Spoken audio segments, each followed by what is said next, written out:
زیادہ تر لوگ بہن کے حقوق کو ادا نہیں کر پاتے ہیں۔ بہن کا حقوق ہے کہ جس طرح بھائی کو وراثت میں خوش دلی سے حصہ دیتے ہیں، اسی طرح بہن کو بھی اس کا حصہ خوش دلی سے دے دیں۔ اس سے یہ نہ پوچھیں کہ حصہ لینا ہے، بلکہ اس کو کہیں کہ یہ تیرا حصہ ہے، قبول کرو۔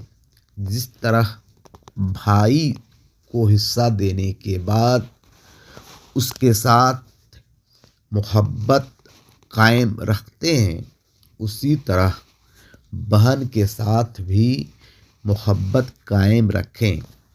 جو شخص خوش دلی سے بہن کا حصہ ادا کر دیتا ہے، جو اللہ تبارک تعالیٰ نے وراثت میں مقرر کیا ہے، تو وہ لوگ اللہ تبارک تعالیٰ کی خوشنودی حاصل کر لیتے ہیں، ورنہ وہ لعنت کا حقدار ہو جاتے ہیں۔